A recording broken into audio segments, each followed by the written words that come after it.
It was a high-risk gambit for Modi, given Trump's reputation of being mercurial and brutally frank, as we've seen, along with a penchant for making atrocious demands.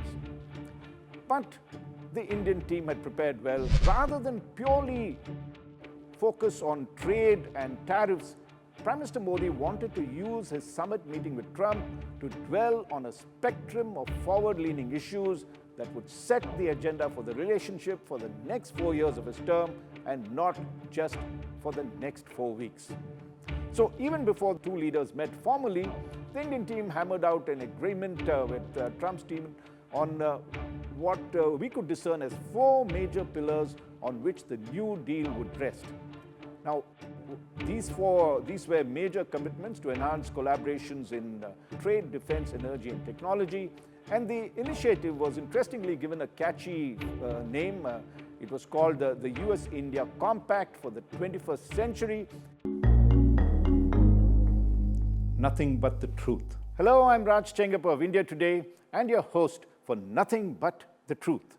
This is my weekly X-ray of key issues that concern you without holding back on the truth. It has been barely a month since Donald Trump formally assumed office as the President of the United States, but he has already gone about in a major global demolition spree with astonishing speed and for many an alarming speed.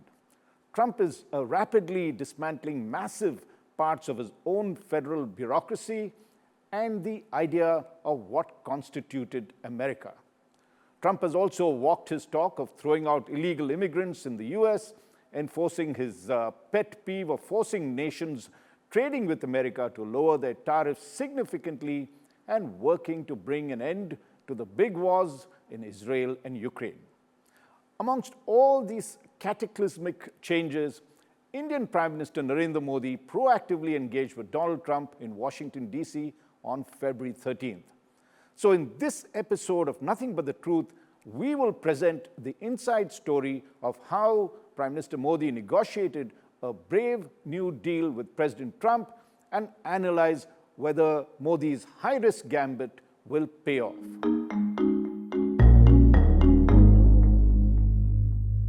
So let's start from the beginning. And even before Modi set out to meet Trump, Foreign Minister S. Jaishankar and the Indian negotiators made every effort to ensure that the Prime Minister does not walk into what they called an ambush and possibly return red-faced and empty-handed after he met Trump. So Jaishankar's visits to the US soon after Trump was re-elected and at the swearing-in ceremony on January 20th ensured that he had tested the waters and got a good grasp of what Trump 2.0 was going to be all about. The Indian assessment was that Trump was more bold, confident, and assertive than he was in his first term. The conservative Republican Party had become his supplicants, turning it into, well, Trump's own party. It was also with his own set of friends, filters, and priorities through which Trump viewed his relations with countries and dealt with them in a manner that was anything but conventional, as we've seen. So the Indian delegation was aware that Trump remained capricious and could swing like a pendulum from one extreme to the other, forcing them to be nimble-footed in their dealings with him. So that was the setup. One of the things that became very clear in the way that Trump behaved in the first month is that it would now be every nation for itself. And that was evident in the way Trump dismissively treated some of America's closest allies, including insulting Canada by referring to it as the 51st state of the US, demanding Greenland from Denmark, and asserting that the Panama Canal would soon belong to the US. Meanwhile, as he had promised during his campaign on the day he assumed office, Trump forced Israel and Hamas to agree to a ceasefire and walk the tenuous path towards peace. On the Ukraine war, Trump stunned his NATO allies, which is the North Atlantic Treaty Organization allies, by bypassing them and directly engaging with Russia for an early settlement. Now, the Indian negotiators had watched all this and the way Trump rode roughshod over even America's closest allies indicated to the Indian negotiators that the situation called for a high degree of what they termed as practical realism. That's a new word, practical realism, and that Prime Minister Modi decided that being proactive would be a better bet rather than wait for months to pass. And so he got his team to push for an early meeting with Trump. Now, remember that the PM had interacted with Trump very closely during his first term, and the two had built up an extremely good rapport. So on the face of it, the overall optics looked good for Modi to go and meet Trump early. It was the first time that an Indian Prime Minister, in fact, got an audience with the US President or met the US President so soon after he was sworn in. Trump had, of course, given audience to only 3 other national leaders before he met Modi. That was the national leaders of Japan, Israel, and Jordan's king. So it did signal that the kind of priority that Trump had accorded to his relations with Modi and India, and that was a good sign. Now, from what we understand, Trump saw India as a country that was big enough to make a difference, but not large enough to cause problems. That was the assessment of the American interlocutors.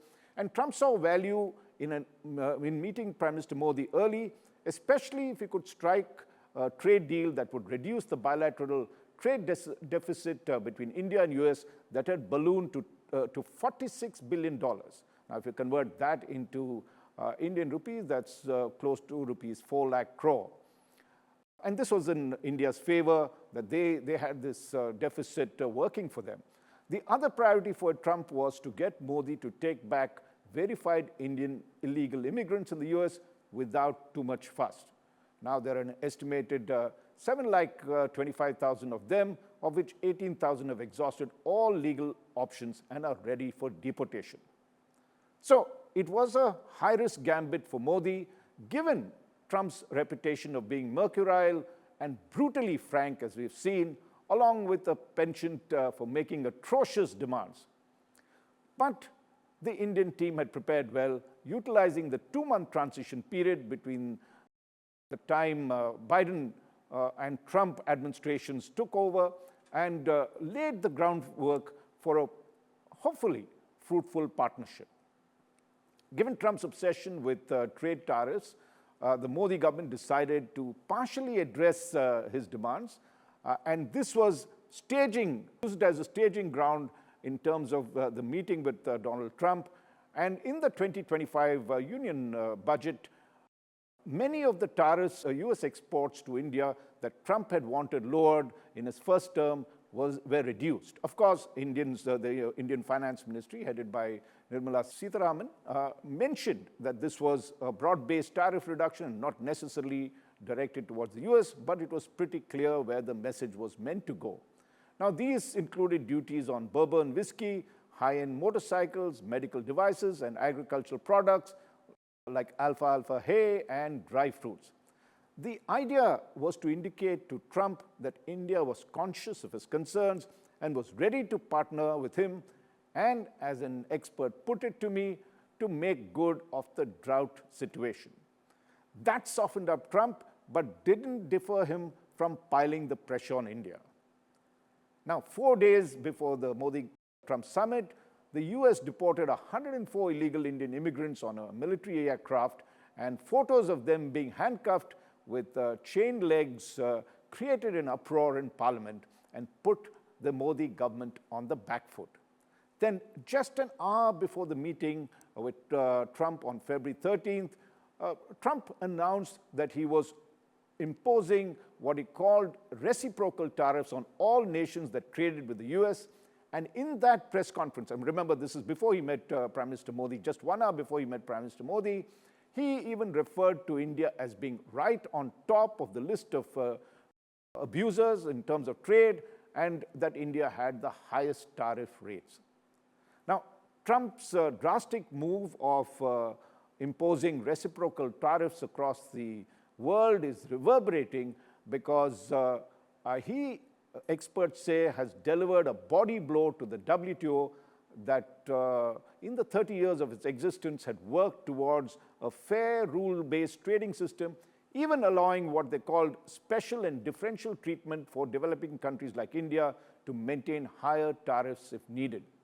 Now, I spoke to Sachin Trivedi, who is the Director General Research and Information System for developing countries, and he's an expert on trade, and he said the WTO is as good as dead, and we need to think or rethink our export strategy.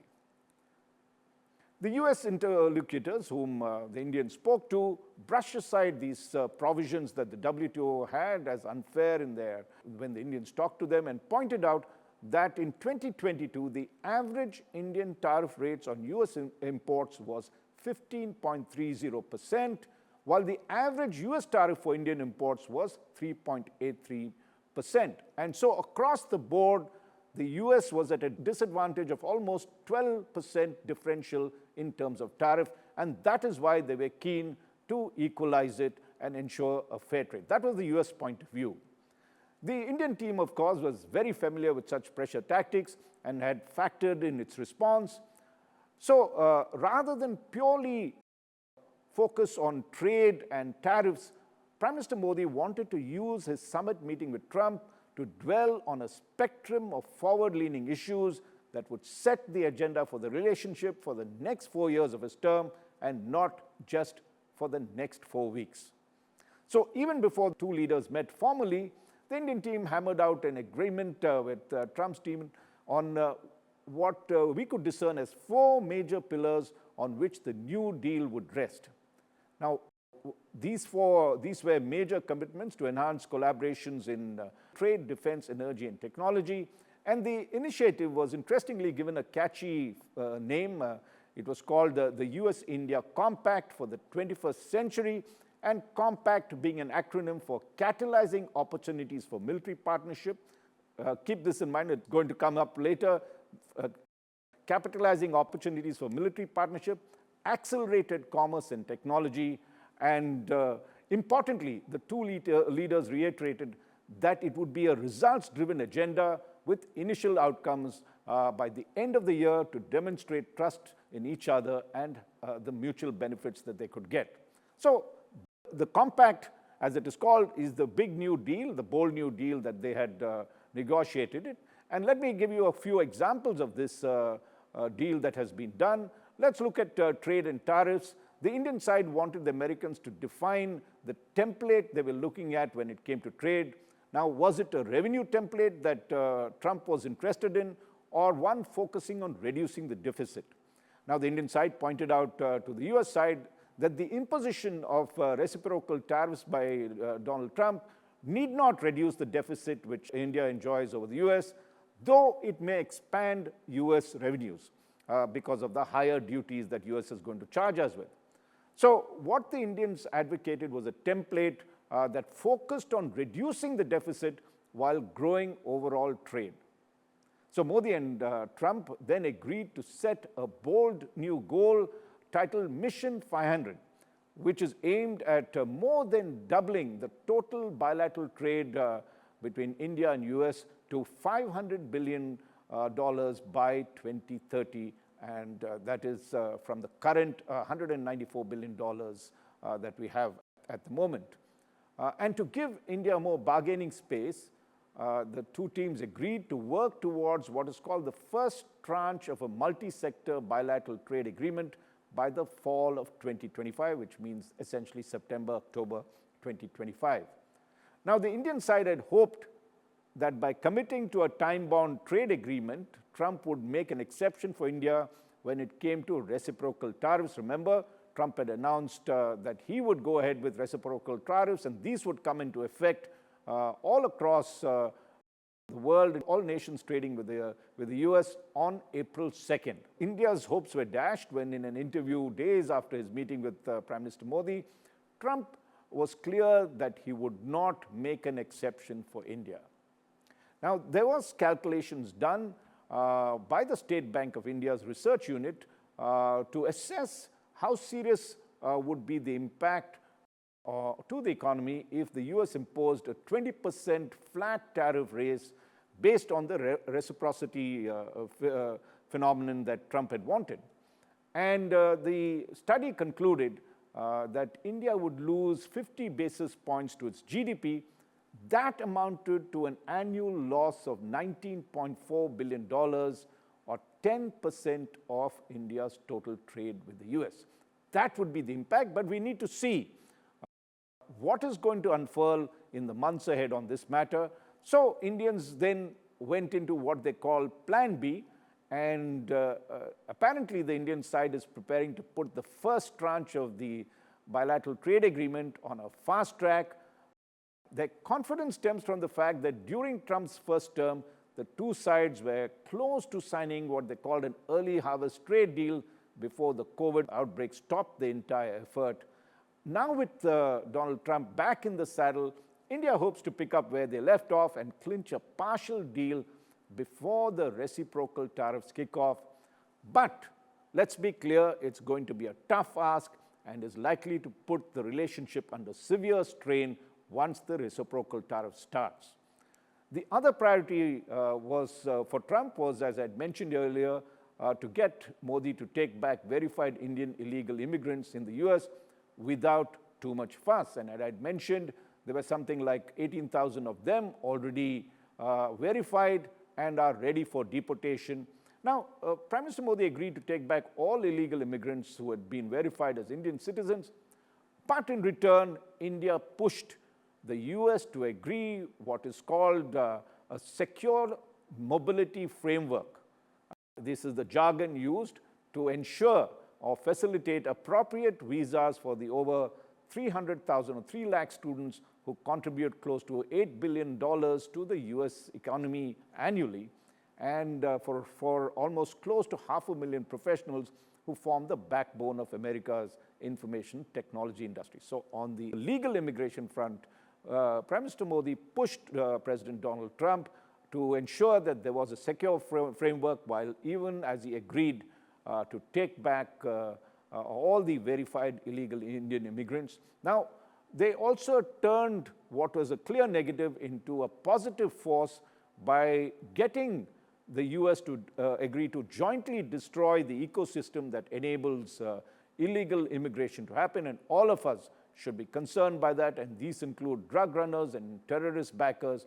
And interestingly, this move brings into ambit Khalistani separate organizations who operating in the US who are apparently also involved in not only illegal immigrants coming into the US, but also allegedly in terms of drugs and other terrorist activities. And so India has got America to jointly get into these groups and prevent any such activity, which for India, that was a win, because that was something that India had expressed repeatedly repeatedly expressed it to the US whenever they met them, that this was a problem that had to be dealt with.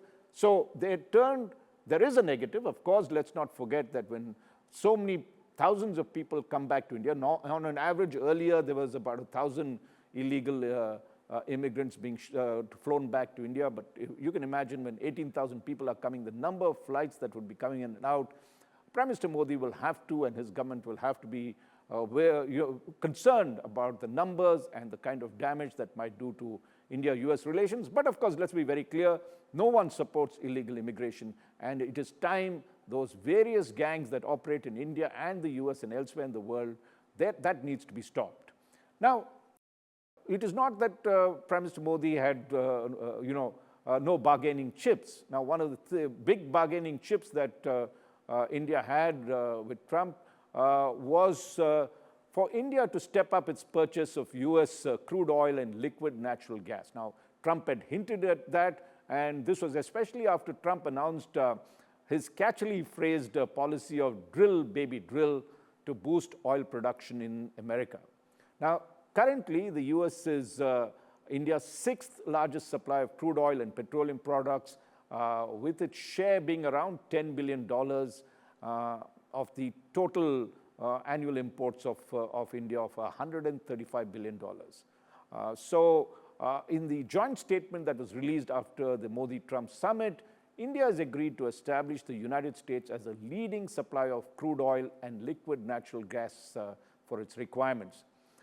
Just to give you a little bit of background, I'd mentioned that the US was sixth on the list of oil suppliers to us, and on the top two India currently purchases are from Saudi Arabia and Iraq, apart from Russia, which is the third big country that we're doing. So the US hopes to move up the ladder in terms of purchases and hopes that India would more than double its current purchases to around $20 billion.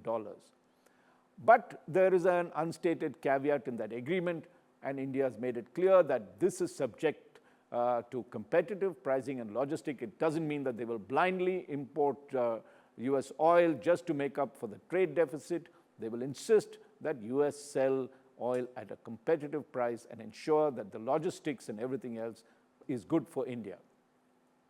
Now, the other thing that India did, and this was because they were aware that Trump's approach to international relations is transactional and puts America's business interest foremost, India had another carrot to offer, and that was greater purchases of America's top-of-the-line defense equipment. Now, just to give you a bit of background, since 2008, India has purchased close to $20 billion worth of military platforms that include heavy-lift military aircraft, maritime surveillance aircraft, attack helicopters, missiles, and even state-of-the-art drones. Now, in his meeting with Modi, Trump offered co-production arrangements for America's Javelin anti-tank guided missiles and Stryker infantry combat vehicles, both top of the line. And at the press conference, Trump announced that he was willing to look at selling America's top-of-the-line F-35 stealth fighter. This was a big thing that happened over there, and the fact that India has the ability to purchase a lot of the American equipment will make the relations more positive in terms of it, and hopefully dampen Trump's enthusiasm to impose or equalize tariffs with India, as well as go slow on the other issues of concern for India, including immigration issues, illegal immigrations, and flying them back over here, all the people that have been, all Indians that have been identified. Now, for New Delhi, the other big gain was the deepening US commitment on building India's capability on the AI front, and this was done with the launch of what is called US-India Trust. They just love these acronyms. And the trust is expanded to say transforming the relationship utilizing strategic technology. And this is an initiative and called Trust, as I said, and central to it is the commitment to work with the US and Indian private industry on a roadmap for accelerating artificial intelligence or AI infrastructure by the year end. And this is done by identifying constraints such as finance, buildings, powering, and connecting large-scale US origin AI infrastructure in India with, they made it very clear, milestones and future actions. So this is another plus for India. And given the fact that India is very, very keen on acquiring critical and strategic technology, this friendship that and this compact that India is engaged with the US would enable that. So despite the fact that there were so many negatives that came up in terms of trade, in terms of illegal immigration, India in this sought to rectify a lot of this by turning it into a win-win rather than a one-way traffic for Trump. They seem to have succeeded in doing that, and another example of that was somewhat very important in terms of our policy towards putting down terrorism in the subcontinent and across the world. And this happened when the US Supreme Court cleared the extradition of Tawahur Hussain Rana, a Pakistan-origin businessman and physician who was arrested in Chicago in 2009 for his role in abetting the horrific 26/11 Mumbai attacks. You remember them? And India had waged a really long battle for Rana's extradition. Now, in a summit with Modi, Trump promised to have Rana extradited to India at the earliest. Now, importantly, there was mention of Pakistan's role, and Pakistan gnashed its teeth when the two leaders went on to reaffirm their commitment to eliminate the global scourge of terrorism, even telling Islamabad to stop fostering terrorist activities on its soil. So that was a win for India too. Now, overall, if you look at it, and I'd spoken to Arun Singh, a former Indian ambassador, And he put it this way: the US signal is that yes, there are differences with India, but we will be happy to work with it and do more things with it, including new ones. Now, of course, as I had mentioned, this has been a trade-off of sorts. It was a gambit, a gamble, whatever you'd like to call it. But there were negatives when Prime Minister Modi went to meet Trump in terms of both trade as well as in terms of illegal immigrants, and the fact that he wanted to fashion the entire relationship in the beginning purely on the basis of that. Instead, Prime Minister Modi ensured that President Trump went in for a broad-based agreement that looked at all sectors, including energy, which I had mentioned. There's also a mention of nuclear reactors that American companies can build here. On the energy front, apart from buying oil from them, then as I mentioned on trade, there is a big bilateral agreement that is there to happen later this year, plus the doubling of trade, the commitment to double the trade. Then on critical technology, especially on AI, there's an agreement on that. So there is a whole host, and of course, as I mentioned in defense, getting state-of-the-art equipment. It's a very well-rounded agreement. A lot depends, of course, on the days ahead, and let's not forget, President Trump is extremely mercurial in his behavior, and we've seen it could swing from one pendulum to the other. Hopefully, he will keep in mind that India is among his good friends, as he calls it, and will ensure that whatever was agreed upon in the Modi-Trump deal that was struck on February 13th would be observed from their side. One more point that is there, and we need to look at that, is that given that Donald Trump has moved to disrupt the entire emerging global economic order by firstly making the entire tariff system reciprocal rather than following the MFM and the WTO principles and therefore destroying it. Many experts see this as India's 1999 moment to revamp our trade policies and make domestic industry more globally competitive. Now, I had spoken to an expert, and he pointed out what Trump has done is, and I'm quoting him, is that it's a good wake-up call for us and a really fantastic opportunity to liberalize our trade policy. Now, he says that reciprocal tariffs hit everybody, but it strikes competitive economies more than complementary ones to the US. And India is on the complementary side, and with other countries, including China, likely to be more severely impacted, it is time for India to occupy the space in the global supply chains that these countries would vacate. To do that, experts say India needs to go back to the drawing board, reassess all the 11,000 tariff lines it has, and vacate space being blocked by a protectionist-minded industry that continues to look for nanny treatment from the government. Also needed is a revamp of the country's export negotiations and negotiators and the entire setup, including adding more experienced staff to quickly strike beneficial bilateral and multilateral trade deals. Now, I would like to end with what Prime Minister Modi told President Trump in that famous press conference, and he said, you have, speaking to Trump, and he said, you have MAGA, or Make America Great Again, and I have Viksit Bharat by 2047, which is to make India great again. So MAGA, the acronym for Make America Great Again, and MEGA for Make India Great Again. And he said MAGA plus MEGA equals Mega Partnership for Prosperity. So it is in India's interest to maximize the potential of this brave new deal with Trump and minimize the damage. For more details, you could read my cover story on the Modi-Trump deal in the latest issue of India Today. Thank you for being with me in this episode of Nothing But the Truth. I look forward to having you with me next week. Nothing but the truth.